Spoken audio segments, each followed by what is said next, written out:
আপনাকে যদি বলা হয় এই অ্যাড অ্যাকাউন্টের দাম কত, আপনি কি বলবেন? এখানে 189.53 খরচ হয়েছে, বাংলা টাকায় ধরলে 24,000 সামথিং টাকা আসবে। 24,500 টাকা যদি ধরি তাহলে বর্তমানে এই অ্যাড অ্যাকাউন্টের দাম 24,500 টাকা। এখন মনে করেন আপনি আমাকে বিশ্বাস করে আপনার ফেসবুক পেজের অ্যাড ক্যাম্পেইনের দায়িত্বটা আমাকে দিয়েছেন, আমি অ্যাড ক্যাম্পেইন রান করতেছি। আপনিও পেজ থেকে দেখছেন যে না আমার অ্যাড চলছে, আমার মেসেজ আসছে, কমেন্ট আসছে যে না ভাই তো ঠিকই, ভাইকে আমি টাকা দিয়েছি, ভাই আমার অ্যাড তো রান করে দিয়েছে। এখন আপনি আমাকে টাকা দিলেন, এই পরিমাণের ডলার আমি খরচ করলাম, খরচ করার পরে ফেসবুকে আমি এই টাকাটা পরিশোধ করলাম না। পরিশোধ না করলে ফেসবুক কী হবে, আমার এখানে যে ব্যাংকের অ্যাকাউন্টটা আছে সেটা আমি চাইলে রিমুভ করার চেষ্টা করব, যদি না করতে পারি ওই ব্যাংকের কার্ড ব্যবহার করব না। যদি না করি তাহলে কী হলো, এখানে যে 24,500 টাকা এটা কিন্তু আমার কাছে থেকে গেল। সো সাধারণত এই ধরনের স্ক্যামের মধ্যে কারা পড়ে? মনে করেন আপনি একটা অ্যাড ক্যাম্পেইন তৈরি করবেন, সেখানে $20 বাজেট 10 দিনের জন্য। সো কয়েকজনের সাথে যোগাযোগ করলেন যে ভাই আমার $20, আমি 10 দিনের জন্য একটা ক্যাম্পেইন রান করতে চাই।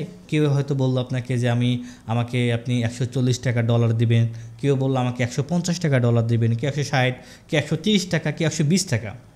এখন মনে করেন ডলার রেট বাংলাদেশে 120 টাকা, সাথে 15% ভ্যাট অর্থাৎ 17 টাকা সামথিং, 138 টাকা পড়ে যায় $1 রেট।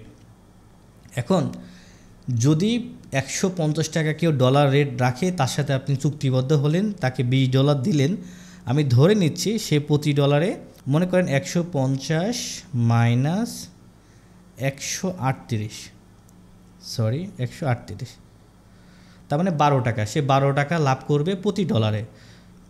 লাভ করবে বলতে এটা তার পারিশ্রমিক, সে আপনাকে যে 10 দিন সময় দিবে এটা তার পারিশ্রমিক। সো 12 গুণ যদি আমি 20 দিই তাহলে 240 টাকা। আপনি এটা কল্পনা করেন তো যে একজন মানুষ আপনাকে 10 দিন সময় দেবে, অল্প অল্প সময় দেবে কিন্তু 10 দিনই সময় দিবে, সে প্রফিট করবে মাত্র 240 টাকা। এটা কি আপনি হলে আপনি করতেন? আমি হলে আমি করব না, এটা আমার পারিশ্রমিক না।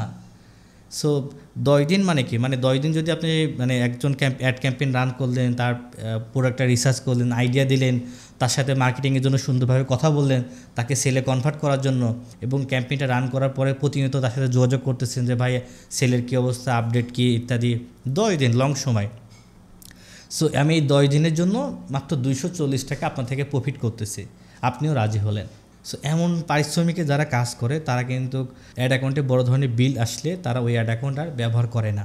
সো এই ক্ষেত্রে দেখা যায় আপনি হয়তো বুঝতেছেন না, এবং আপনি হয়তো দেখছেন যে আপনার অ্যাড তো 10 দিনেই চলছে এবং রিস্ক সবই ভালো, কিন্তু বিলিংটা না দেওয়ার কারণে হয়তো সে 2,000 টাকায় পেলো, আপনি যে 2,000 টাকা দিয়েছেন সে 2,000 টাকায় পেলো, তার নিজ থেকে কোনো খরচ গেল না, কিন্তু আপনার পেজ থেকে যে ক্যাম্পেইনগুলো রান হলো এবং সে বিলটা পরিশোধ আপনি করলেন না, এটার ফলে আপনার পেজে অনেক ধরনের প্রবলেম আপনি ফেস করবেন, যেটা নিয়ে অলরেডি আমরা একটা প্লে লিস্ট তৈরি করেছি, আপনি চাইলে সেই প্লে লিস্টগুলো দেখতে পারেন।